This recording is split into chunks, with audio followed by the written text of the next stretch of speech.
So, kaya ulitin natin example number 3. O, tingin lang dito. First, ano kasing gagawin natin dito?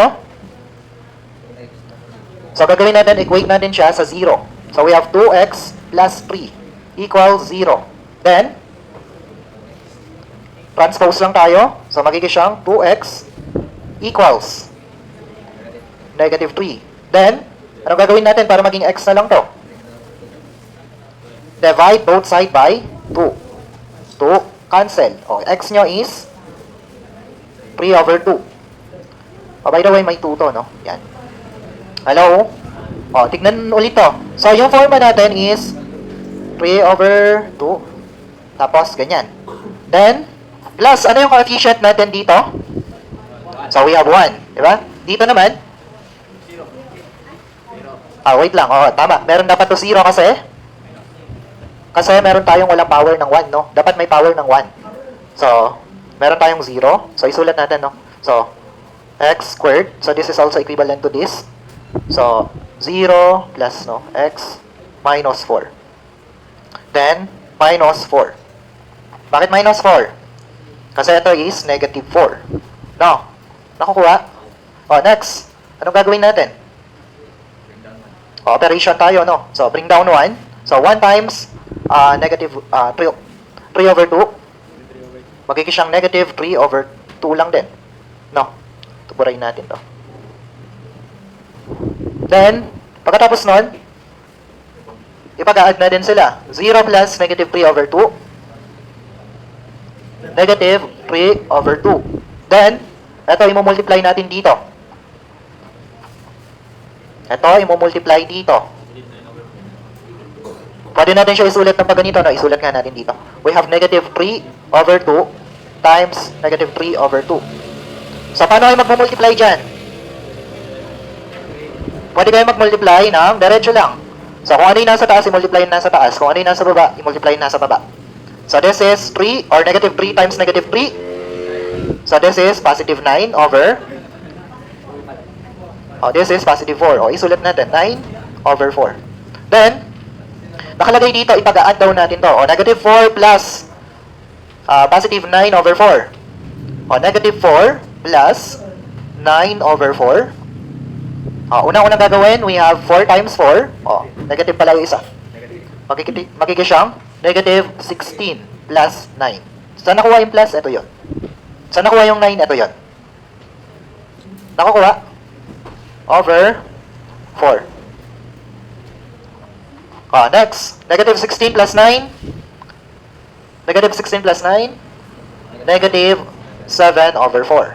So, isulat natin negative 7 over 4. Then, paano kasi yun? Meron pang other format, di ba?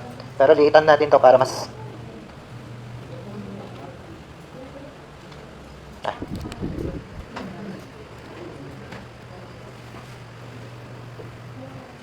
Liitan ko lang to tapos... Ano ba yan?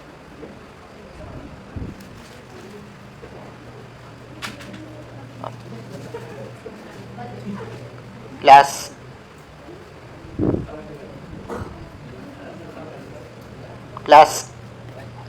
Ingay naman. Sige, tignan lang dito. So, ito yung magiging sagot ninyo, tama? Diba? Ito yung magiging sagot ninyo. So, isusulat natin to. Sige, ano to? So, this is, yung x niya is squared. So, we have, ano magiging sagot? X. X lang, x. So, this is x. Tapos, ito, positive or negative? Negative 3 over 2. Tapos, ano nang kasunod na sagot? Negative 7 over 4 over, so, ano to? 2x plus 3. Ayan, 2x plus 3. Pwede rin natin to isulat ng pagganito, no, class? Kasi, meron pang isang rule na kailangan ninyo sa division. Plus, meron tayong tinatawag na ganito. Alam niyo yung reciprocal?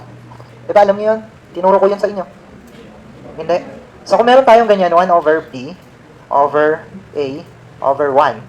Pwede natin to isulat ng 1 over b times a over 1. Baliktad. Pwede nyo siya isulat na 1 over a. Magiging siyang, multiply lang din natin to. 1 times 1 is 1. Then, a din naman to. So, ito pwede natin gawin to kasi this one meron niyang over 1 dito. So, pwede nyo siya isulat na x minus 3 over 2. Then, by the way, negative to, no? Wala na to dapat. Alisin natin to. Itong sign na to, wala na yan dapat. Kasi inilagay natin doon, no? Minus, paano to? So, we have 7 over 4. Babalik na rin natin to. Itong, ito, babalik na rin nyo to, ng pag ganun. Nasa nyo nasa baba niyan? Magiging siyang 7 over 4 times 2x plus 3. Ito na yung final answer natin. Ito na yung ito na yung kumbaga, yung pinakasagot, no? Ito yung simplified form. Nakuha. Naku, number 3 pa lang yun. O, sige, next. Nakuha to? O, next, number 4. O, number 4 naman, so we have 2x minus 1. Then, so operation natin is division. Baliktad pala pagkabasa ko. Paano basahin to, class? O, class, magbabasa kayo, start kayo sa loob, no? So, we have x squared plus 4x plus 2 divided by 2x minus 1. Negative 1. O sige, first, anong gagawin natin? First, kunin natin yung pinang-divide natin. So, ano to? 2x plus, minus 1 equals saan? 0. Then, pagkatapos nun, ano gagawin? Transposition, ililipat. So, we have 2x equals positive 1. O, anong gagawin natin para maging x na lang? Divide both side by 2. 2. Cancel lang natin. X is now equal to 1 over 2. O kaya 1 half. Liit lang pala ng pwesto na nilagay ko. O, next. Pagkatapos nun, so, i-format natin siya. 1 over 2. Divide natin. Sige, ano yung mga coefficient natin dito? Anong coefficient dito? So, this is 1. This is 4. This is 2. Oh, by the way, take note na dapat kompleto to. No? So, dapat from highest power to lowest power. Kaya tayo naglalagay ng 0 doon sa taas. No? Sa isang coefficient. Oh, next. Pagkatapos na ito, ang operation. Oh, so, anong gagawin ninyo dito sa 1? So, this is bring down 1 times 1 half. Oh, 1 half lang din. So, 4 times 1 half. Kalahati daw ng 4. Ay, wait lang. Operation pala. Operation pala natin. 4 plus 1 half pala. 4 plus 1 half. So, 4 plus 1 half. Ano yun? 4 times 2. So, we have 8, no? 8. So, plus 2, plus 1 over 2. So, this is 9 over 2. Oh, 9 over 2. Then, 9 over 2 times 1 half. Oh, sabi natin, 9 over 2 times 1 half. Oh, 9 times 1 is 9. 2 times 2 is 4. Oh, so, this is 9 over 4. Then, meron tayong 9 over 4 dito. 9 over 4 plus 2, no? Sulat natin. Ay, ito pala. 2 plus 9 over 4. So, 2 times 4. So, we have 8. Tapos, plus 2. Plus 9. Over 4. O, ano yan? 17 over 4. So, this is 17 over 4. Ma-positive sila lahat, no? O, next. Paano nyo naman ito isusulat? So, this is x. X lang siya kasi 1, no? Meron kasi tayong 1 doon. Plus, 9 over 2. Plus, 17 over 4 over. Saan nyo yung over? 2x minus 1. Then, ano yung final form natin dito? Final form is x plus 9 over 2 tapos plus 17 over 4 times x 2x minus 1. O, ito na yung magiging sagot nito. May tanong? Quiz na daw. Madali lang. Ang sikip pala nito. Tignan ko nga yung ano. Nakasya na yan. Okay na, class. O, sige, number 5 tayo. Number 5, ito. So, ito, madali lang. So, we have 2x plus 4 divided by x plus 1. So, paano naman pagka ganito, class? Yes? Pag may tanong, magtanong na. So, we have x plus 1. We have x plus 1 equals 0. Ano yung x ninyo? Negative 1. O. Meron tayo negative 1. Divide natin sa mga coefficient. So, we have 2 tsaka 4. Wala na siyang ano kasi 1 lang siya dito, no? So, bring down lang natin. So, we have 2. So, 2 times negative 1. Negative 2. Oh, we have positive 2. Oh, ano yung sagot dito? 2 plus 2 over x plus 1. Ah. Sir, bakit wala siyang x? No? Kasi? Hindi, kaya wala siyang x kasi, kung titignan nyo to, oh. Diba, 1 lang to. Pagka magma-minus pa kayo ng isang x, ibig sabihin, 0 siya. Kaya, wala na siyang ano doon, value. Questions? O, next. Last naman. So, gamitin lahat natin ng, ng mga itinuro ko. So, 4x minus 1 equals to. O, 0. So, magiging siyang 4x equals 1 divided by 4. Bakit 4? Para makancel yung 4 natin, no? Para maging x na lang. So, this is x is equal to 1/4. O, next. So, we have 1/4. Then, sige, titignan ninyo. Ano yung mga coefficient? So, we have 1, 2, 1, 2. Bakit 1, 2, 1? O, titignan nyo to. Meron tayong 3, 2. Ano yung kulang?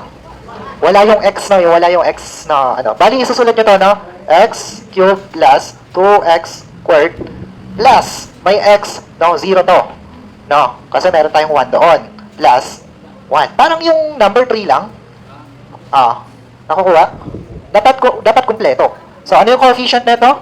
So, we have 0 tapos 1. O, next.